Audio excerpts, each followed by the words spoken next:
जो कि फ्यूचर में इस वीडियो को देखने के बाद अगर आपको रेफरेंस चाहिए होगी तो उसमें आपकी हेल्प कर देगा। ऑन दैट नोट, ये वाली जो है ये हमारी इनपुट शाफ्ट है, इससे जो पावर है वो गियर बॉक्स के अंदर आती है, और ये वाली जो है ये आउटपुट शाफ्ट है, इससे जो पावर है वो ट्रांसमिट होती है, यहाँ पर स्प्रोकेट लगता है, वहाँ से फिर पीछे वाले व्हील को चैन के थ्रू पावर जाती है। तो ये इनपुट शाफ्ट है और ये इसके सारे गियर्स हैं, ये आउटपुट शाफ्ट है और ये इसके सारे गियर्स हैं। और आप देख पा रहे होंगे कि कुछ एक गियर्स हैं वो मैंने रिमूव नहीं किए हैं, वो इसलिए क्योंकि इस टाइप की सर्कलिप है वो लगती है, और ये एक निकालने में ही हालत ख़राब हो गई थी। इसमें 2 सर्कलिप और हैं जो कि टूटने का रिस्क है, नई यहाँ पर मिलेंगी नहीं, इसलिए मैंने खोला नहीं। लेकिन किसी भी रीज़न की वजह से इनको भी आप खोल लेते हैं तो इनके अंदर कैसे क्या लगा हुआ है वो मैं लगे लगे ही आपको बता दूंगा।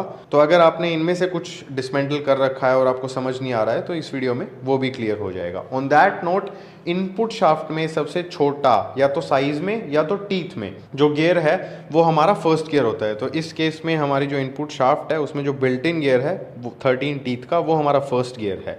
और सबसे बड़ा जो साइज में गियर होता है वो हमारा होता है फिफ्थ गियर, क्योंकि इसमें 5 ही गियर हैं तो वो फिफ्थ गियर हो गया, टॉप गियर बेसिकली। और आउटपुट शाफ्ट जो है उसमें इसका उल्टा होता है।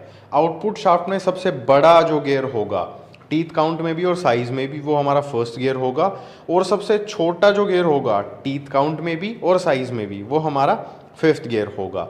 और इसमें एक चीज़ इंटरेस्टिंग है वो ये कि इसमें जो ये 2 गियर्स हैं ये हमारे सेम टीथ काउंट के हैं, दोनों के जो दांतों की जो गिनती है, काउंटिंग है, वो 26 टीथ है, लेकिन साइज़ के हिसाब से हमने इनका जो गियर का जो सिलेक्शन है वो किया है।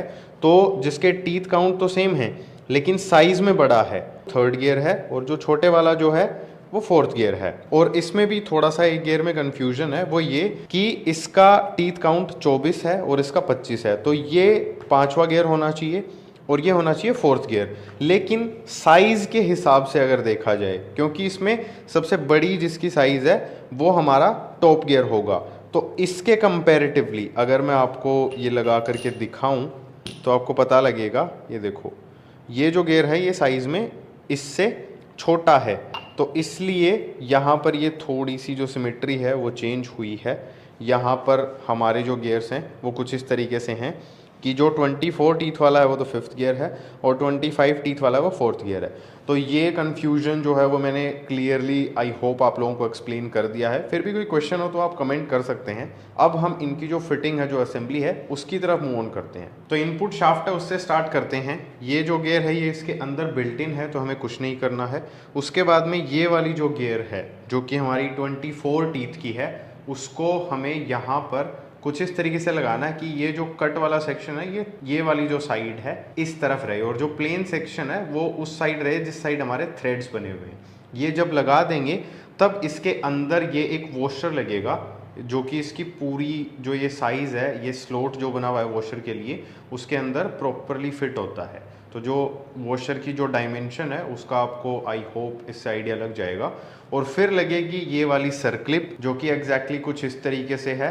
ये वाली जो है वो यहाँ पर इस वाले स्लॉट में लगेगी, और ऐसा ही स्लॉट यहाँ पर बना हुआ है जिसमें ये जो सर्कलिप है ये ऑलरेडी लगी हुई है। और लगाने की जो प्रोसेस है वो मैं इस वाली को लगाऊंगा तब एक्सप्लेन कर दूंगा। ऑन दैट नोट, अब बारी आती है इस वाले गियर को लगाने की जो कि 20 टीथ का है, और ये है हमारा थर्ड गियर। तो इसको हम कुछ इस तरीके से लगाने वाले हैं। बेसिकली इसके अंदर ये जो स्लॉट्स बने हुए हैं इनको इन स्प्लाइंस के साथ अलाइन करना है हमें, और जब आप अलाइन कर लेंगे तो ये कुछ इस तरीके से इंसर्ट होगा और ये यहाँ पर कुछ इस तरीके से लगेगा।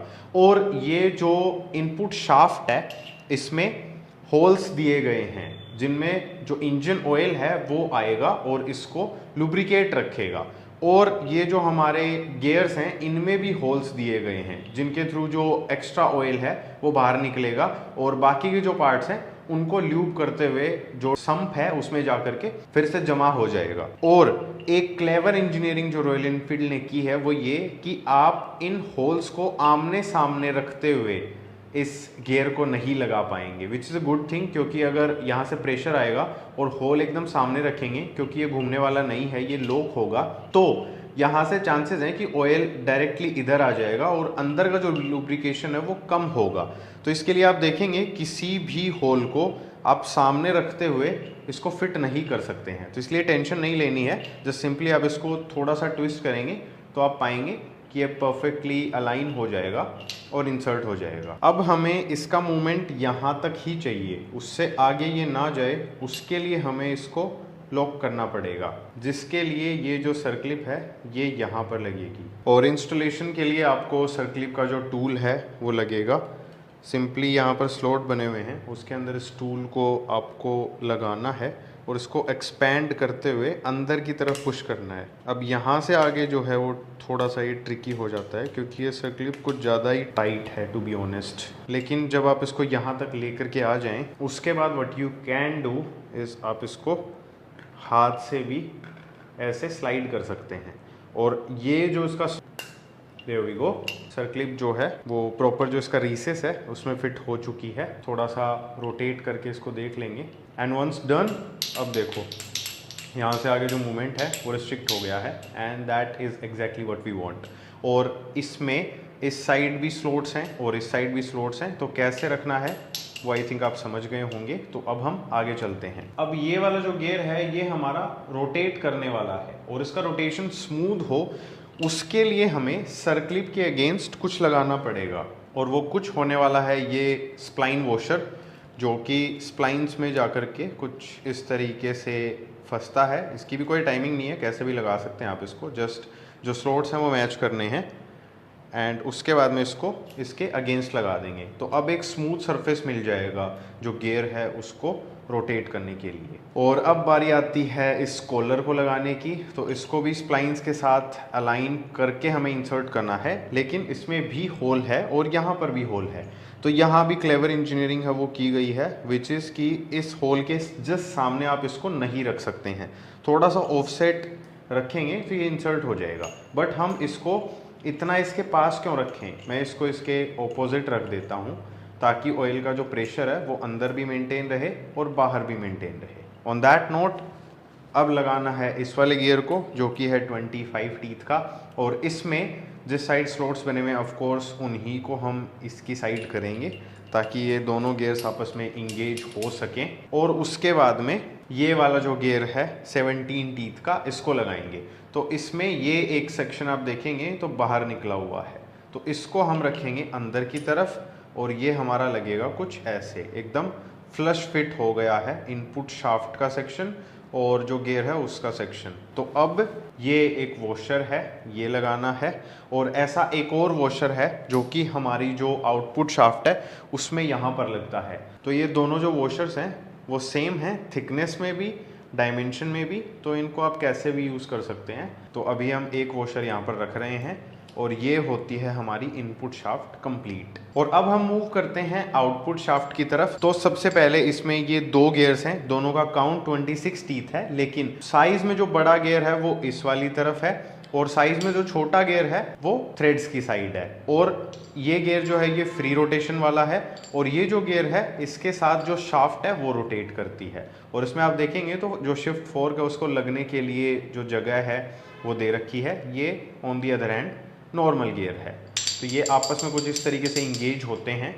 सबसे पहले हम ये सर्क्लिप लगाते हैं, जिसको लगाने का तरीका इनपुट शाफ्ट में आपने देख ही लिया था, तो इसमें क्या ही एक्सप्लेन करना है, सिंपली ये सर्क्लिप पे लग जाएगी और उसके बाद में ये जो गियर है ये लग जाएगा। और ये गियर जब आप लगा लें तब ये वाला जो गियर है इसको इंस्टॉल करने की बारी आएगी। तो इसमें अंदर की तरफ एक वॉशर लगेगा, एक प्लेन वॉशर है वो लगा हुआ है अंदर की तरफ।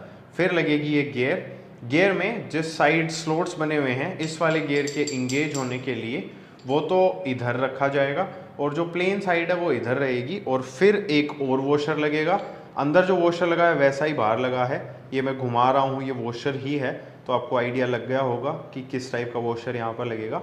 और फिर से एक जो सर्क्लिप है वो लगेगी ताकि ये जो गियर है ये अपनी जगह पर लॉक रहे। उसके बाद में इधर और इधर के जो गियर्स हैं उनकी असेंबली करेंगे। तो इधर वाली साइड से चलते हैं। सबसे पहले ये एक कॉलर्ड स्लीव है, ये लगेगी।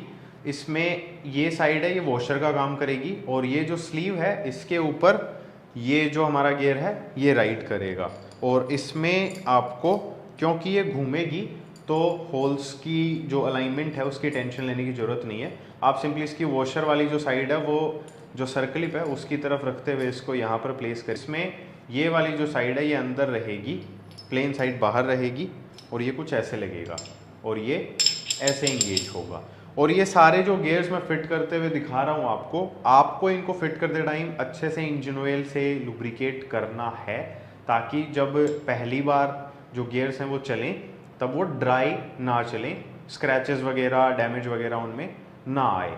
मैं वीडियो के पर्पज़ से इसमें ऑयल है वो नहीं लगा रहा हूँ। जब मैं क्रैंकेस में इंस्टॉल करूँगा तब आई मेक श्योर कि मैं इन सबको अच्छे से लुब्रिकेट करूँ प्रॉपरली फिट करने से पहले। ऑन दैट नोट अब लगेगा यहाँ पर ये बड़ा सा वॉशर, जिसमें अंदर की साइड थोड़ी सी टेपर है, लेकिन ये दोनों साइड सेम है, तो चाहे आप इसको ऐसे रखें या फिर ऐसे रखें, कोई दिक्कत है वो नहीं आने वाली है। और उसके बाद में ये जो रिसेस है इसमें लगेगी ये एक ओरिंग, तो ओरिंग को कुछ इस तरीके से लेकर के आना है, थोड़ी सी हमें एक्सपैंड करनी पड़ेगी, थोड़ा ध्यान से, ओरिंग है वो डैमेज भी हो सकती है। और फिर इसको ऑल द वे यहाँ पर ला करके कुछ इस तरीके से छोड़ देंगे। अब इधर लगाएंगे ये 21 टीथ का गियर, और इसमें ये जो सेक्शन है ये बाहर रहेगा, ये वाली साइड है ये अंदर रहेगी, और ये लगेगा कुछ ऐसे। और इसमें भी वही सेम चीज़ है, जो होल्स हैं लुब्रिकेशन के लिए उनके जस्ट सामने जो होल है वो अगर आप रखना चाहेंगे तो ये अलाइन नहीं होगा, जैसे ही थोड़ा सा ऑफसेट करेंगे तो ये अलाइन हो जाएगा। एंड उसके बाद में आप इसको ऑल द वे अंदर की साइड पुश कर सकते हैं। फिर ये वॉशर लगेगा, ये दो वॉशर्स हैं, ये वाला वॉशर अंदर नहीं जाएगा क्योंकि इसका इनर डायमीटर है वो छोटा है, इसका इनर डायमीटर थोड़ा बड़ा है, तो ये अंदर चला जाएगा। इसका काम है इस वाले गियर की जो मूवमेंट है उसको यहाँ तक रिस्ट्रिक्ट करना। उसके बाद लगेगा ये वाला गियर, और इसमें ये वाली जो साइड है जिसमें ये कैविटी बनी हुई है ये हम अंदर की साइड रखेंगे, और जो प्लेन साइड है या फिर जिसमें कैविटी थोड़ी कम है वो हम बाहर रखेंगे। तो ये बेसिकली कुछ इस तरीके से लगेगा। और लास्ट में रखना है इसका washer, and there we have it. ये हमारी आउटपुट शाफ्ट है वो कंप्लीट हो गई है, और हमारी दोनों जो शाफ्ट्स हैं वो आपस में कुछ इस तरीके से मैश होने वाली हैं। ये वाला जो हिस्सा है ये जाएगा हमारा बाहर क्रैंकेस से स्प्रोकेट की साइड, और ये वाला हिस्सा है इसमें लगेगी हमारी क्लच हाउसिंग और क्लच के बाकी के कंपोनेंट।